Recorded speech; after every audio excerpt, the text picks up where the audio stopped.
going on? I haven't been on in a while. Just been very busy, taking care of business. But yeah, I wanted to come on for a few minutes and just talk about something that I feel is on the horizon. Um, Let me explain. When the elections were going on, even before the elections, and those of you that seen my videos, on Facebook Lives and things like that, you guys might remember I did a couple of um, videos saying, pray for America. I've done more than a couple of videos. I also, on another time, at another time, I also said, I've also done videos, just saying a message to my people. And in not so many words, I was cautioning us to be careful because of how I felt. Um, there was a trap being laid before us. Uh, Months later, I feel even more so now, and I'm gonna tell you why. I'll tell you why. Um, if you guys, those of you that have seen my videos in the past, there's a video that I did where I said, something's not right. I said, there's something strange when you're talking about this plague, and then at the same time, there's some culture wars going on, in particular concerning my people. And I said, the common denominator I can see so far is that, at least on the onset of this whole thing, was that either way, people couldn't breathe. Our people couldn't breathe. And I said, it's just kind of weird. I said, guys, I can't explain it, but it's just weird how there's the similarity between the virus and um, this whole culture war. Uh, Again, fast forward months, and now what's happening is you have a conflict between people who have taken their medicine or the antidote, whatever you want to call it, versus people who have not taken the antidote. And it appears, as I suspected, that the people who are more profiled concerning not taking this antidote are what you call people of color. And I remember having a conversation with somebody, and I said, I remember it was in the summertime, and I remember it was the month of July. And I remember saying to them, I have a chilling feeling that this thing is going to turn around and it's going to come back, or it threatens at least to come back and hit our people square in the face, where during the elections we were regarded as heroes because our voices were needed and our votes were needed. But now that's gone. That eventually, and I said at that time, I don't know how, but I just see that the heroes would turn into villains or extremists. Many of you are aware of Kyrie Irving's situation. For those of you who don't know who Kyrie Irving is, one of the best basketball players to ever play the game. Plays currently for the Brooklyn Nets.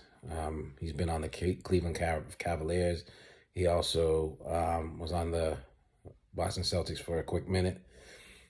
And then he went on to the Brooklyn Nets. Some of you know that he's a very outspoken person.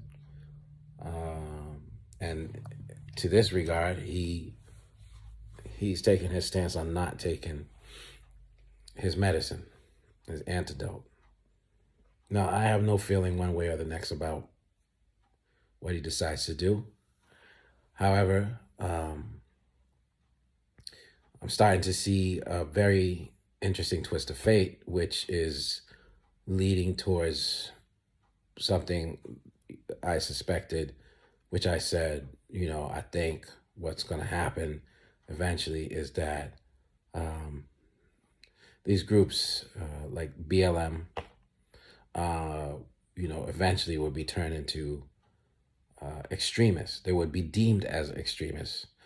The causes that they were fighting for, um, concerning defunding, police, and then, excuse me, and then also justice for young black men um, who were dying at the hands of police, things of that nature. Those are the topics mainly that they were standing on or are standing on, amongst other things. You know, it was all well and good for topic matter during the elections, but now it seems that now the elections are gone, that at least it seems, I could be wrong, but that those topic matters have kind of dissipated.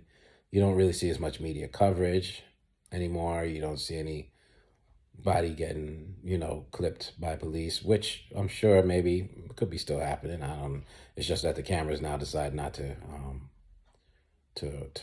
show it. And man, guys, I'm gonna say this again.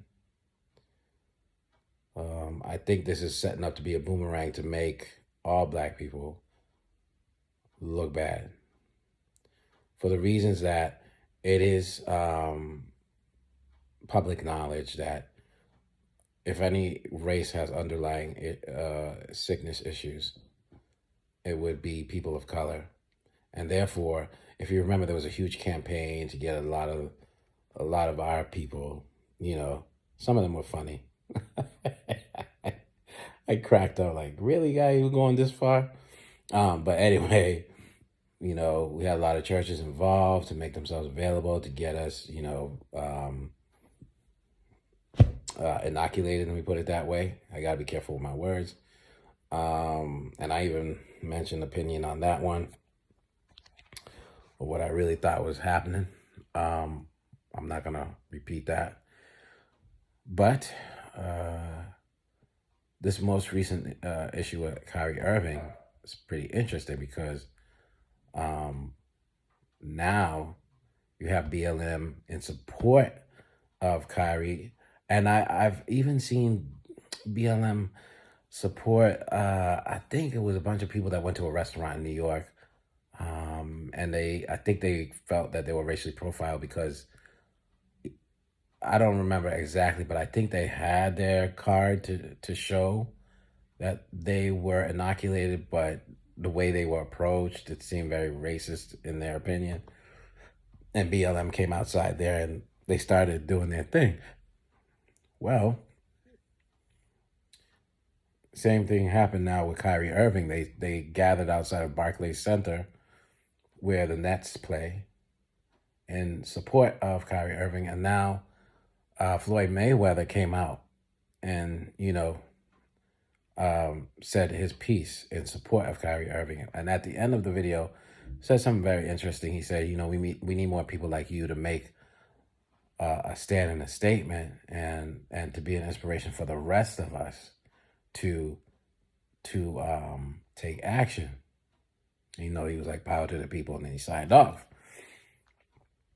So I said, man, could this be the beginning of some sort of revolution?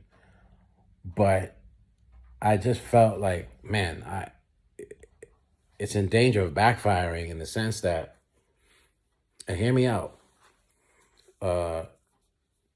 we could be looked at as a rebellious people because, after all, we've tried to do everything that we could in our power to get you guys inoculated, and now you're showing yourselves as ungrateful. We need to take care of this problem right away, because now it's getting out of hand because there's so many protests. And let me tell you something. Last year, when all this peaceful protest was going on, right? A lot of people was criticizing it as, violence and rioting, but the mainstream media was supporting their cause and was like, no, this is peaceful protest, right? Now, watch this. How weird would it be now if black folks in support of people like Kyrie and so on, and taking it as a racial issue? How ironic would it be now if the media turn around and say, now there's no need for this type of action? These people need to be deemed as extremists or terrorists, which would fuel black or people of color even more, because that's what we do. We get emotional. Not me. I'm just saying in general. So, message to my people: please, please, please use wisdom in your protesting. I said it before, and say it again. This is chess. This is chess, not checkers. You got to think before you go out and do what you're going to do. There's all sorts of methods to provoke our race to react in such a way that's so emotional that we sometimes get ourselves in trouble. I'm begging and pleading with you, do not take the bait. However you feel about this topic is however you feel, but there's a right way and a wrong way, and you gotta look at the snare before it traps you up and you can't do anything. That's really what I wanted to say. I feel like there's a agenda on the horizon. And let me just say this. I don't even mean, when I say agenda or conspiracy, I don't even mean that there's anything planned. That's not what I see. This goes beyond what is planned. This goes way beyond somebody planning something. And I know conspiracy theorists like to go, "Whoa, this is what they're doing. It's a conspiracy." No, it could just be principalities at work manipulating mankind and his emotions to do or say or think something. You got to understand, when you read this Bible back here behind me, that's what it does. It takes you into the mysteries of human behavior. It's not always someone planning something. Oh, they know what they're doing. I know what they... Even Jesus, when he was hanging on the cross, he's like, you know what? A lot of these folks, they don't know what they're doing, or they don't know what they've done. Father, forgive them. They don't know what they're doing. They don't know what they do. Father, forgive them. So that's my last bid to you on this matter, that I know it's hard to forgive or whatever, but I know I'm gonna ask all of us to just operate in wisdom. Don't do what they expect you to do if you move one way versus the next. I know it's hard, but it's not worth it. All right, I'm signing off. Peace.